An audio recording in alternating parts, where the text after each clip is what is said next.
All right, it's district breakdown time. We are talking 9-5A Division One, and there's my guy Jon Poorman. He's ready to talk all things Houston ISD, with the caveat being Galveston Ball is also in there, and they had a field day last year. I mean, I think they only gave up 7 points in district play at all. So I'm assuming, even though Seth Williams is moving on, that even his younger brother and the rest of the team may have a similar success in 2023.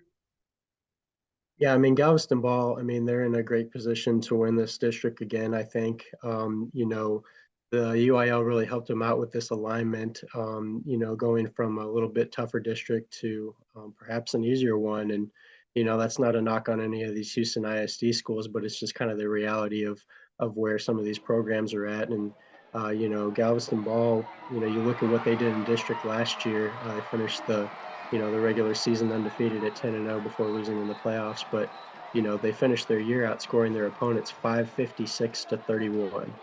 So that gives you kind of an idea of, where they were at against their district opponents. Lots of blowouts, didn't really play many competitive games all season. Obviously that's kind of an area of concern once you do get into the playoffs.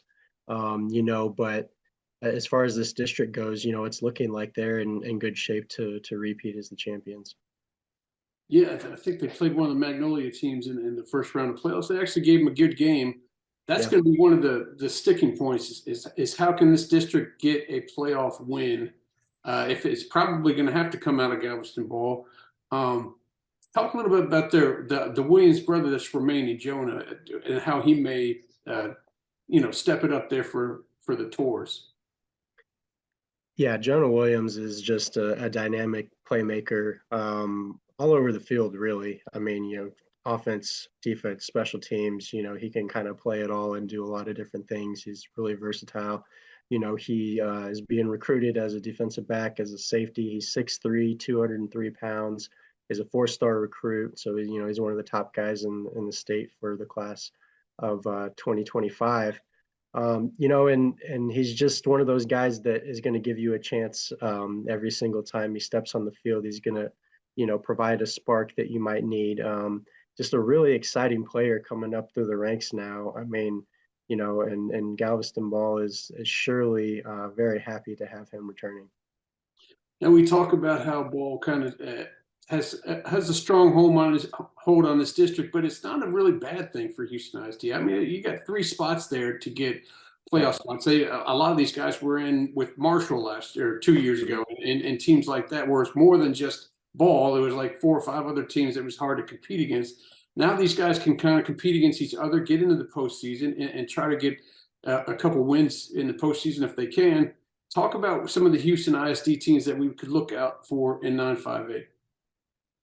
Yeah, I mean, well, you look at what Waltrip did last year. I mean, they had a great season, kind of a breakthrough surprise team in a lot of regards there. They finished with an 8-3 record, obviously got into the playoffs. They were 7-1 in district, their only loss coming against Ball. And then I look at Sterling, who, had a 7-4 overall record, 6-2 in district. They competed very well. And then Madison, who is no stranger to success on the gridiron, historically speaking.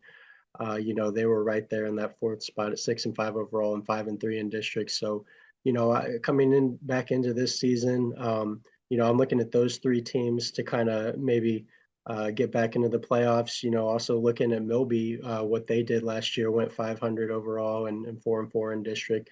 They were obviously very competitive there, just missed the playoffs by 1 game. So really kind of looking at those 4 Houston ISD programs, and it's going to be interesting to see, kind of the jockeying that goes on down the stretch of this district. I mean, there's a lot of teams in this district, so, starting out right early in the season, every game is going to be really important. And, it's you don't want to necessarily say it's a battle for 2nd and 3rd and 4th place, but with Galveston Ball looking the way that they did last year, you kind of have to go into the season with that expectation. But who knows? You never know what can happen. Maybe one of these teams can surprise and pull off a win against the Tours, but it's definitely Ball's district to lose. Yeah, it'll definitely take an effort, because even Waltrip, who finished second, ended up losing by, I think, 5, 6, 7 touchdowns to him. So it'll be a tough challenge, but, for those last 2, 3 spots, turnover here, turnover there could get you in there if you can get it at the right time. So should be interesting. And then next week, we're going to talk about the district they'll play in the playoffs, 10-5A Division I, which was very interesting last year, and it should be interesting again this year. Yeah, absolutely.